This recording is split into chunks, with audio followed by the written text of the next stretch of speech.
It is about 5:20 p.m. Pacific time. So if you're on the East Coast, it's I don't know, it's after dinner, 8:20. Just want to cover a couple small things on a Friday. There wasn't really a whole lot going on. The market as a whole was up a little bit. Ours one was down a little bit, but I want to talk about two stocks that one we want to take a look at, and we'll just kind of look at kind of how we want to approach things going forward. So before we go and do this, just understand that there's actually some really good optimism we have here. One heck of a buying opportunity that we have going on, and then one stock that is kind of echoing the things that I've been saying over the last, I don't know, probably 2 weeks, definitely the last week. So the first one we want to look at as far as a buying opportunity, actually, you know what, we'll go backwards.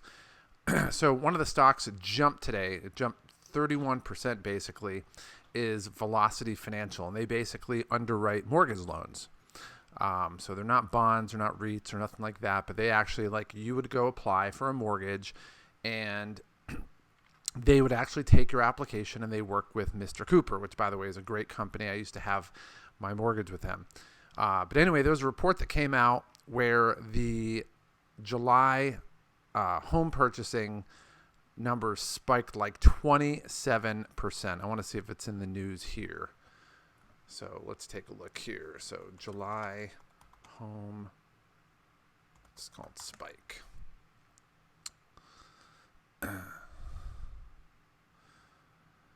Yeah, so right here, this is the one I was telling you about. U.S. home sales spiked 25% in July, another record. And so when you have a home purchase, you have a mortgage. And so they heard that news, and it basically jumped from $4.28 up to close to $6. I think at the peak today, yeah, it was about $5.50 or whatever, but it jumped 31% today. So people aren't going to buy houses unless they are super confident in the economy and where things are going. So this is just another sign that there is an underlying sense of confidence in the market despite what the media is saying. So again, I've said over the last week, we're trading like an inside trader. We're looking at all the internal data, everything that's going on that's going to drive the economy. It's no different than if you work at a company and you see their sales figures, but they haven't been released publicly. If you trade on that, it's insider trading, and if you get busted, you're going to jail. But this is an opportunity to actually do that legally. Secondly, we want to talk about a buying opportunity now that we know that. Penn, Virginia, which is actually, I think it's probably one of my better performing stocks, actually took an 11% hit today, which is fine. It just means that if you haven't invested in this company yet, then this is a great opportunity to do so. So just something to look at over the weekend. Take a look at it. If you haven't invested yet, make sure you do that.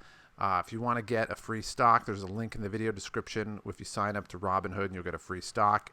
And if you want to look at my investing portfolio in detail, there's a link to the Excel chart. So other than that, have a great weekend. See you later. To get more information on the sales cheat code, go ahead and click on the subscribe button below. Also, down below in the video description, down there, there's a link that takes you to our website that gives you additional content, some additional freebies that we have, and gives you information on some programs that we have that have been proven to help people to make sales easy so that you can make the kind of money you want, live the lifestyle that you've always wanted, and not have to struggle in the process. And what might be the coolest thing of all is you don't have to put much effort into it. It truly is a cheat code that most people don't know about. And it's a cheat code that can change your life today. So click on the link below and let me help you start to experience these results starting right now.